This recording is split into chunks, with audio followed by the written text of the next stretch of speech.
মুহূৰ্তত প্ৰত্যেকগৰাকী দৰ্শকৰ বাবে লৈ আহিছো আন এটা গুৰুত্বপূৰ্ণ খবৰ। মুখ্যমন্ত্ৰী ডক্টৰ হিমন্ত বিশ্ব শৰ্মাই এক বৃহৎ ঘোষণা কৰিছে। বেদখলকাৰীক লৈ তদন্ত ঘোষণা কৰিছে মুখ্যমন্ত্ৰী ডক্টৰ হিমন্ত বিশ্ব শৰ্মাই। উচ্ছেদিতৰ তদন্ত ঘোষণা কৰিছে মুখ্যমন্ত্ৰীয়ে। লগতে অসমীয়াক সংখ্যালঘু কৰাৰ প্লেনিং কৰিছে নেকি বুলিও এক প্ৰকাৰে মন্তব্য কৰিছে মুখ্যমন্ত্ৰী ডক্টৰ হিমন্ত বিশ্ব শৰ্মাই। এই মুহূৰ্তত লৈ আহিছো এটা ডাঙৰ খবৰ প্ৰত্যেকগৰাকী দৰ্শকৰ বাবে। উচ্ছেদিতৰ তদন্ত ঘোষণা মুখ্যমন্ত্ৰী ডক্টৰ হিমন্ত বিশ্ব শৰ্মাৰ। অসমীয়াক সংখ্যালঘু কৰাৰ প্লেনিং কৰিছে নেকি বুলি মন্তব্য কৰিছে মুখ্যমন্ত্ৰীগৰাকীয়ে। বেদখলকাৰীক লৈ তদন্ত ঘোষণা কৰিছে মুখ্যমন্ত্ৰীয়ে। উচ্ছেদ আমি কোনো তৃপ্তিৰ বাবে নকৰোঁ, উচ্ছেদ কৰিলে আমাৰ ভাল নালাগে, এই বুলি মন্তব্য কৰিছে মুখ্যমন্ত্ৰী ডক্টৰ হিমন্ত বিশ্ব শৰ্মাই। কাৰোবাক উঠাই দি আমাৰ ভাল নালাগে, উচ্ছেদ কৰি আমি তৃপ্তি লাভ নকৰোঁ। বেদখলকাৰীক উচ্ছেদক লৈ সুপ্ৰিম কোৰ্ট হাইকোৰ্টৰ কাৰা নিৰ্দেশ আছে। বেদখলকাৰীক লৈ সুপ্ৰিম কোৰ্টে আৰু হাইকোৰ্টে কাৰা নিৰ্দেশ দিছে বুলি কৈছে। লগতে কৈছে যে ফৰেষ্ট লেণ্ড PGRৰ মাটি কোনেও দখল কৰিব নোৱাৰিব। উচ্ছেদ কৰিবলৈ যাওঁতে আৰু এটা নতুন কথা ধৰা পৰিছে বুলি কৈছে মুখ্যমন্ত্ৰীগৰাকীয়ে।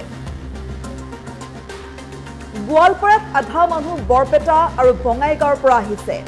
গোৱালপাৰাত যিসকল লোকৰ মাজত উচ্ছেদ চলোৱা হৈছে সেইসকলৰ কথা উল্লেখ কৰিছে। তেওঁলোকৰ মাটি নাই, দুখীয়া বাবে তাত বাহৰ পাতিছিল। কিন্তু লখিমপুৰৰ উচ্ছেদত ধৰা পৰিছে দক্ষিণ শালমৰা আৰু শ্ৰীভূমিৰ মানুহ। মাটি নথকা মানুহে নিজৰ ঠাইতে মাটি বিচাৰিব লাগে, বেলেগ ঠাইলৈ কিয় যাব বুলিও প্ৰশ্ন কৰিছে মুখ্যমন্ত্ৰীগৰাকীয়ে। লগতে কৈছে যে সংখ্যাগৰিষ্ঠ থকা ঠাইলৈ ঢাপলি মেলিছে এই মানুহবোৰ। গোলাঘাটৰ সৰু পথাৰলৈ কিয় গৈছে নগাঁৱৰ ঢিং আৰু ৰূপসী মানুহ।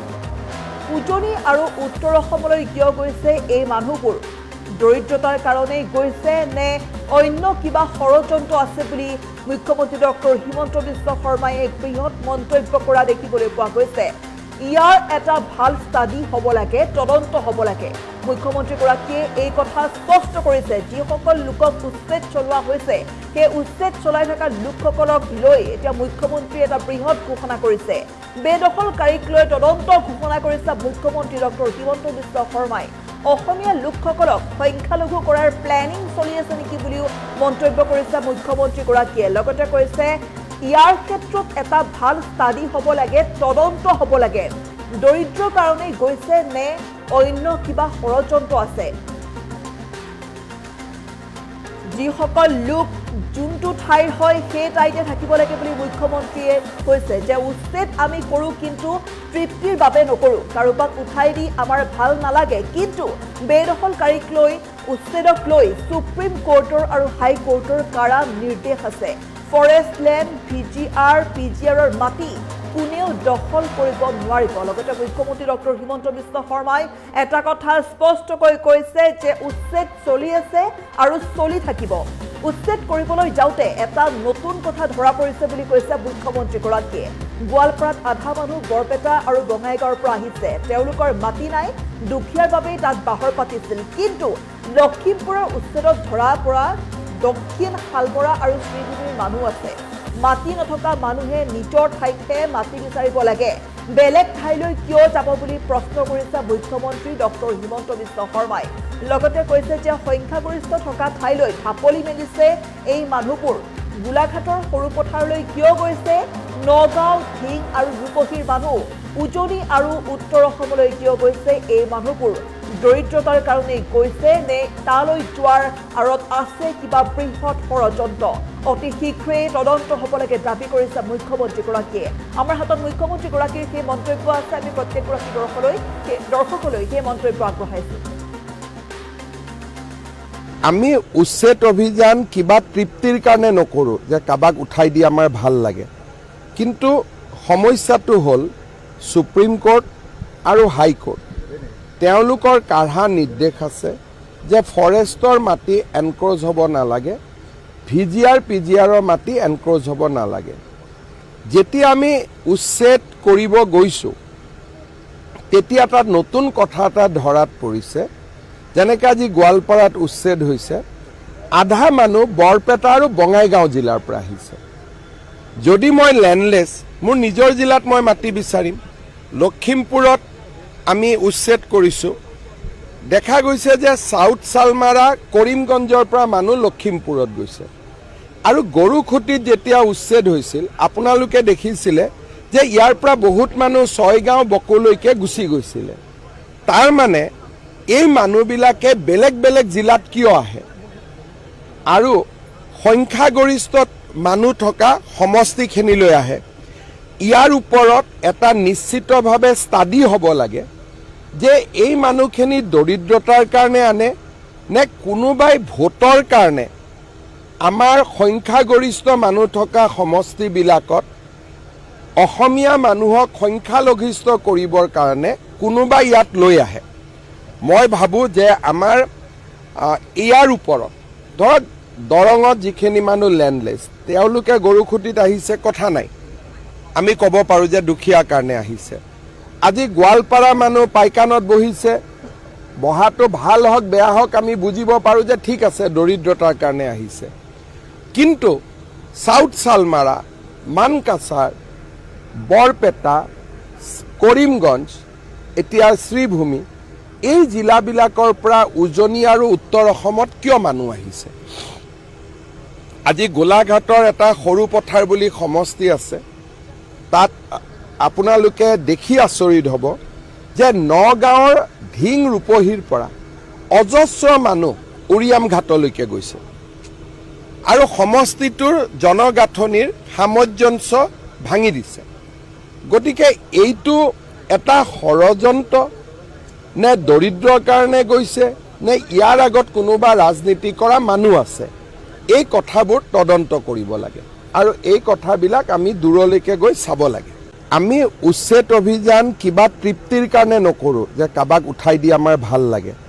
কিন্তু সমস্যাটো হ'ল সুপ্ৰিম কোৰ্ট আৰু হাইকোৰ্ট, তেওঁলোকৰ কাঢ়া নিৰ্দেশ আছে যে ফৰেষ্টৰ মাটি এনক্ৰ'চ হ'ব নালাগে, VGR PGRৰ মাটি এনক্ৰ'চ হ'ব নালাগে। যেতিয়া আমি উচ্ছেদ কৰিব গৈছোঁ তেতিয়া তাত নতুন কথা এটা ধৰাত পৰিছে। যেনেকৈ আজি গোৱালপাৰাত উচ্ছেদ হৈছে, আধা মানুহ বৰপেটা আৰু বঙাইগাঁও জিলাৰ পৰা আহিছে। যদি মই লেণ্ডলেছ, মোৰ নিজৰ জিলাত মই মাটি বিচাৰিম। লখিমপুৰত আমি উচ্ছেদ কৰিছোঁ। দেখা গৈছে যে চাউথ চালমাৰা কৰিমগঞ্জৰ পৰা মানুহ লখিমপুৰত গৈছে। আৰু গৰুখুটিত যেতিয়া উচ্ছেদ হৈছিল, আপোনালোকে দেখিছিলে যে ইয়াৰ পৰা বহুত মানুহ ছয়গাঁও বকোলৈকে গুচি গৈছিলে। তাৰ মানে এই মানুহবিলাকে বেলেগ বেলেগ জিলাত কিয় আহে? আৰু সংখ্যাগৰিষ্ঠ মানুহ থকা সমষ্টিখিনিলৈ আহে। ইয়াৰ ওপৰত এটা নিশ্চিতভাৱে ষ্টাডি হ'ব লাগে যে এই মানুহখিনি দৰিদ্ৰতাৰ কাৰণে আনে নে কোনোবাই ভোটৰ কাৰণে আমাৰ সংখ্যাগৰিষ্ঠ মানুহ থকা সমষ্টিবিলাকত অসমীয়া মানুহক সংখ্যালঘিষ্ঠ কৰিবৰ কাৰণে কোনোবাই ইয়াত লৈ আহে। মই ভাবোঁ যে আমাৰ ইয়াৰ ওপৰত ধৰক দৰঙত যিখিনি মানুহ লেণ্ডলেছ, তেওঁলোকে গৰুখুটিত আহিছে, কথা নাই, আমি ক'ব পাৰোঁ যে দুখীয়াৰ কাৰণে আহিছে। আজি গোৱালপাৰা মানুহ পাইকানত বহিছে, বহাটো ভাল হওক বেয়া হওক আমি বুজিব পাৰোঁ যে ঠিক আছে দৰিদ্ৰতাৰ কাৰণে আহিছে। কিন্তু চাউথ চালমাৰা, মানকাছাৰ, বৰপেটা, কৰিমগঞ্জ, এতিয়া শ্ৰীভূমি, এই জিলাবিলাকৰ পৰা উজনি আৰু উত্তৰ অসমত কিয় মানুহ আহিছে? আজি গোলাঘাটৰ এটা সৰু পথাৰ বুলি সমষ্টি আছে, তাত আপোনালোকে দেখি আচৰিত হ'ব যে নগাঁৱৰ ঢিং ৰূপহীৰ পৰা অজস্ৰ মানুহ উৰিয়াম ঘাটলৈকে গৈছে। আৰু সমষ্টিটোৰ জনগাঁথনিৰ সামঞ্জস্য ভাঙি দিছে।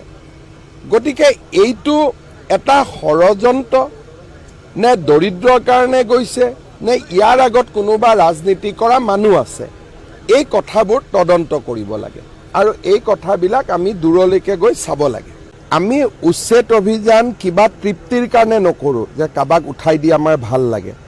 কিন্তু সমস্যাটো হ'ল সুপ্ৰিম কোৰ্ট আৰু হাইকোৰ্ট, তেওঁলোকৰ কাঢ়া নিৰ্দেশ আছে যে ফৰেষ্টৰ মাটি এনক্ৰ'চ হ'ব নালাগে, VGR PGRৰ মাটি এনক্ৰ'চ হ'ব নালাগে।